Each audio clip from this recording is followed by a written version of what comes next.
Amici bellini, siamo passati dai rumori, quelli là improvvisi, le ambulanze, le cose, a dei rumori costanti di...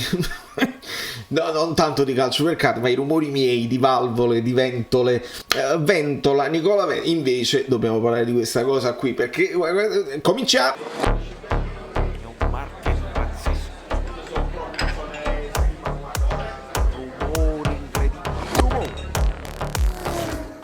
Allora, le cose importanti. Roberto Pirno ha sbloccato la situazione dei nuovi iscritti, quindi voi insistete che ci siamo quasi ai 13.000, fatemi questo regalo estivo, pre-campionato, perché già siamo in pre-campionato, già siamo a Di Maio, io già mi sento a Castel di Sacco, già abbiamo cominciato lasciate un like.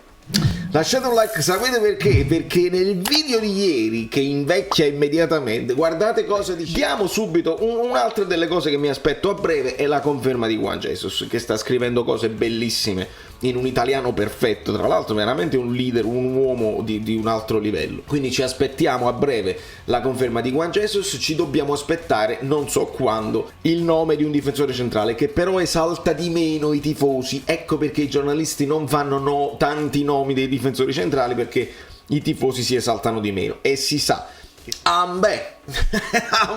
E infatti ci sono alcuni amici bellini che mi hanno subito scritto, dice non fai a tempo a dire una cosa che subito ti ascolto. Non è che mi ascolto, per carità, magari che mi ascoltassero, però alcune cose come ragionamento logico dovevano avvenire, e quindi abbiamo, dopo l'ufficialità di Anghissà col tweet, arriva subito a bomba l'ufficialità di Olivera e benvenuto Mattias, eccetera eccetera eccetera, e arriva anche quella di Juan Jesus che ci aspettavamo. Quindi si stanno delineando le cose logiche, quelle là che ci aspettavamo già e che erano previste e che erano... Io ho fatto un pochino un parallelo coi paragoni, bisogna sempre stare attenti perché se non sono omogenei poi sono lo stesso io che li faccio. Lasciate il like per questo paragone, noi siamo contenti. Questa è la velocità che abbiamo sempre chiesto al Napoli: risolvi le situazioni, non rimanere appeso, perché sennò poi te le porti così.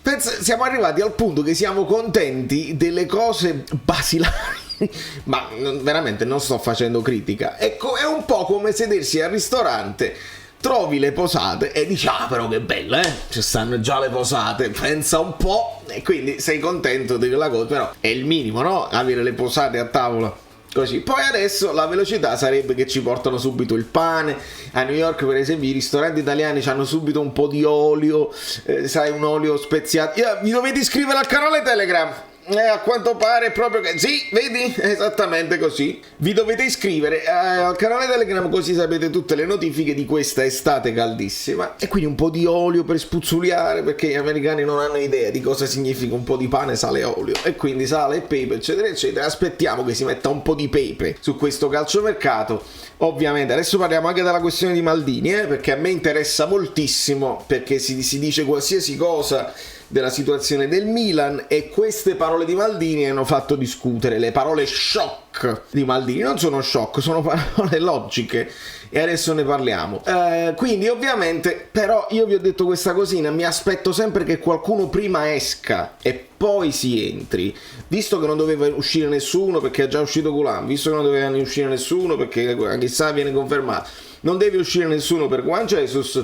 Per la questione portiere si deve ancora risolvere, per la questione attaccanti ecco che se si insiste a parlare di Bernardeschi, me lo chiedono in tanti, io voglio sfiorare l'argomento facendovi una riflessione. Allora, il Bernardeschi della Fiorentina è un giocatore incredibile, un giocatore che faceva tutto, era proprio brillante, gol, giocate, dribbling, una bella corsa eccetera eccetera. Alla Juventus non ha funzionato, bisogna dirlo, e se chiede comunque un ingaggio che arriva ai 3 milioni che dovrebbero essere quelli che il Napoli chiede a Koulibaly, vado un po' in difficoltà e non riesco a smentirvi la trattativa, però potrebbe essere uno di quei giocatori che, per esempio,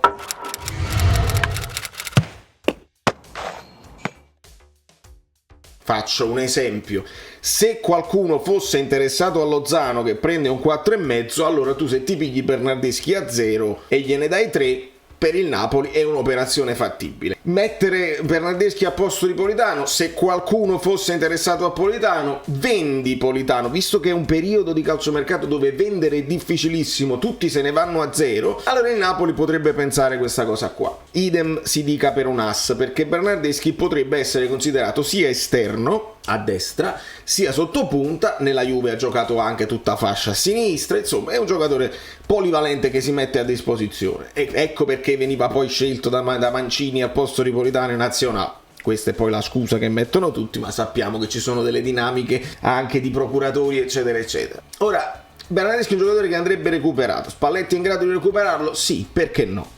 Potrebbe anche funzionare benissimo, come abbiamo visto rigenerato Lobotka, potrebbe rigenerare Bernardeschi e potremmo vedere un giocatore che tenta la giocata, hashtag sotto nei commenti, tenta la giocata, e potrebbe anche esaltarci, e ci siamo. Non credo però che il Napoli possa piazzare questo acquisto se ancora in rosa abbiamo un ass, Politano, Lozano a destra. Lozano può essere considerato anche a sinistra, quindi un jolly. Come jolly è da considerare anche Elmas, che Spalletti utilizza senza biasimo anche a destra. Quindi a sinistra potenzialmente Kvaratskhelia, Elmas e Lozano, eventualmente anche un ass lo puoi adattare a sinistra. A destra Politano, Lozano e un ass, ancora così. Quindi se non esce qualcuno di questi io la vedo difficile, a meno che, e qua ho una paura tremenda, non si faccia il discorso non stiamo rinnovando Mertens e mettiamo al posto dei 4 milioni di Mertens, così mettiamo Bernardeschi come sottopunta iniziale vicino a Osimhen, perché si parla anche di questo interessamento per Zielinski. Doveva arrivare l'interessamento per Zielinski, o almeno come rumor, vediamo se effettivamente il Bayern è convinto di fare questa spesa per Zielinski. Ancora non ci sono notizie su Fabian Ruiz, che potrebbe essere un discorso di attesa, che potrebbe riguardare anche Koulibaly, giocatori che vanno in scadenza l'anno prossimo, che spendiamo a fare i soldi adesso. È un giocatore diversi, perché Fabian Ruiz puoi aspettare un anno e te lo tieni ancora per tanti anni. Koulibaly, se aspetti un altro anno, va veramente a fine carriera, e quindi potrebbe essere una situazione diversa. Però questa è la condizione. Non sto vedendo più nomi di interessamenti del Napoli, vedi Barak, vedi tutti questi giocatori qua, che squadre effettivamente interessate per i giocatori del Napoli.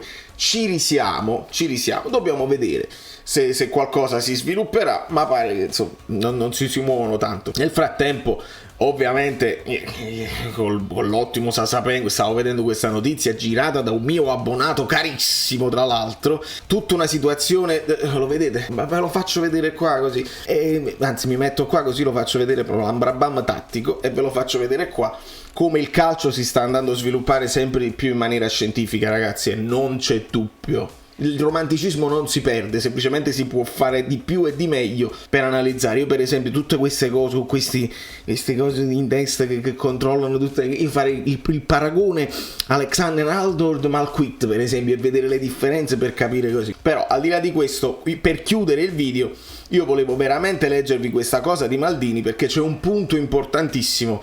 Maldini si lamenta, e voi dite Maldini si lamenta? Sì, anche Maldini si lamenta. Siamo in fase di passaggio, ascoltate bene che cosa dice Maldini. Il Milan, con una visione strategica di alto livello, può andare a competere il prossimo anno con le più grandi. Se invece si scegliesse una visione di mantenimento, senza investimenti, senza un'idea da Milan, rimarremmo nel limbo tra le migliori 6 o 7 squadre per tentare di rivincere lo scudetto e qualificarci per la Champions. Per questo è il momento che la proprietà Elliott, o quella che potrebbe arrivare, chiuda il triennio e capisca che strategia vuole per il futuro. Con 2 o 3 acquisti importanti, il consolidamento dei giocatori che abbiamo, possiamo competere per qualcosa di più grande in Champions League. Ibrahimovic, eccetera eccetera.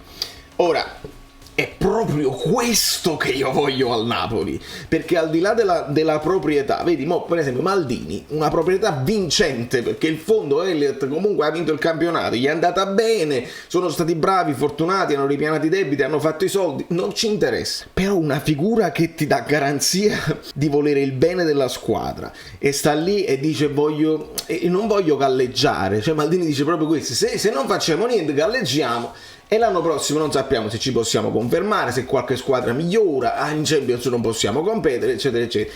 È questo galleggiamento che non piace ai tifosi. Ed ecco perché Maldini rappresenta una figura che veramente ha fatto la differenza quest'anno. Non è solamente una questione di motivazioni, di lui che scende nello spogliatoio, anche, però è una figura che dà delle garanzie ai tifosi, oltre che ai giocatori.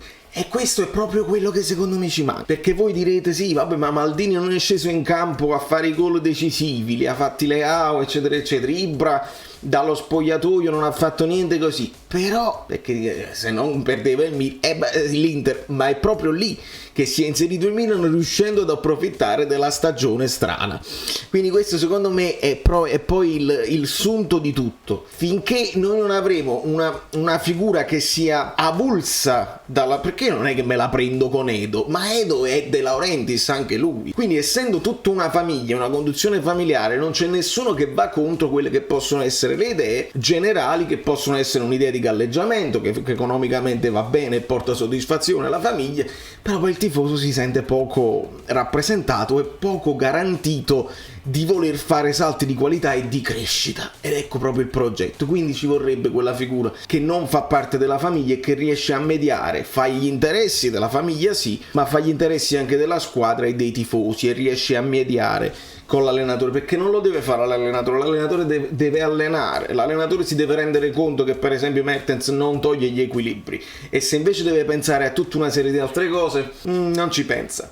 In chiusura diciamo che su Kvaratskhelia, gli altri abbiamo fatto, anche Kvaratskhelia è praticamente ufficiale, il presidente del Batumi, insomma così, dice che anche lui che sperano di mantenere Kvaratskhelia per i preliminari di Champions League, in modo che questo sta continuando a segnare tantissimo e devono trattare. Ecco perché anche su Kvaratskhelia dobbiamo aspettare qualche giorno per avere l'ufficialità di tweet eccetera eccetera, altrimenti questa sarebbe un'altra cosa velocissima che il Napoli ha piazzato. Da New York, Valerio Fluido è tutto, fatemi sapere tutte le cose belline, che io vi prometto che appena c'ho un momento leggo i vostri messaggi. A volte non riesco a rispondere, però li leggo tutti e mi interessano tantissimo, mi raccomando, i like vi siete scordati.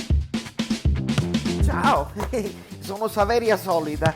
Se arriviamo a 15.000 iscritti su YouTube è una cosa di cortesia, ma secondo me dovreste seguirlo anche su Instagram, @ValerioFluido. Fa tutte queste cose, credi? Sei iscritto pure a TikTok? Niente più, dai, basta, sei cringe. Quante cose.